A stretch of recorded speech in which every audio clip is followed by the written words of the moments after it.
আসলে অনেক আগে আসর আজম দিয়ে দিচ্ছে, আমরা লম্বা সময় কথা বলবো না, অল্প সময়ের ভিতরে আমরা আজকের অনুষ্ঠান শেষ হবে করবো ইনশাআল্লাহ।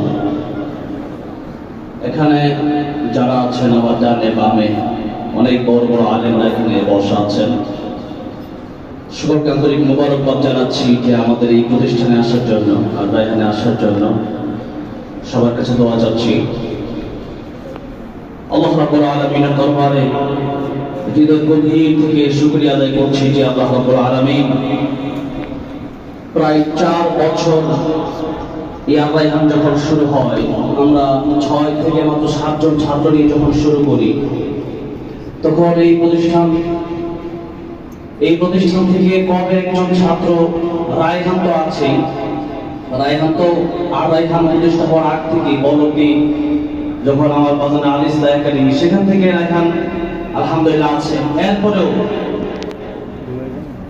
বাকি যারা ছাত্ররা আছেন প্রায় 2,500 স্টুডেন্ট যে মাদ্রাসা, এখন এটা একটা খুশির সংবাদ ছিল। কিন্তু 3-4 বছরে যে অপেক্ষা ছিল আমার ভিতরে, যে আকাঙ্ক্ষা ছিল, সে আকাঙ্ক্ষা ছিল এটা যে আমি দেখতে চাই নতুনদের মধ্যে একজন বিশ্বজয় করবে এবং আল-রায়হানের মাধ্যমে বাংলাদেশ একটা বিশ্বজয় হবে। আজকে আমার কলিজা ঠান্ডা হয়ে গেছে গতকাল রাতে যখন আমাদের আল-রায়হানের 2 জন ছাত্র বাছাই উঠেছে, তখনই আমি অফিসে বসা ছিলাম, আমার মাদ্রাসার অফিসে। আমার যারা অফিসে ছিল তাদেরকে আমি বলছিলাম যে আজকে যদি একজন আল-রায়হান মাদ্রাসার ছাত্র সৌদি আরব প্রতিযোগিতার জন্য টিকে যায়, এটা হবে আজকে আমার সবচেয়ে বড় খুশি। একটু পরে মাদ্রাসায় গেলাম, ছাত্রদের সাথে কথা বলতেছিলাম, এর মাঝখানেই বাজার ফোন করলেন যে ও তো টিকে গেছে।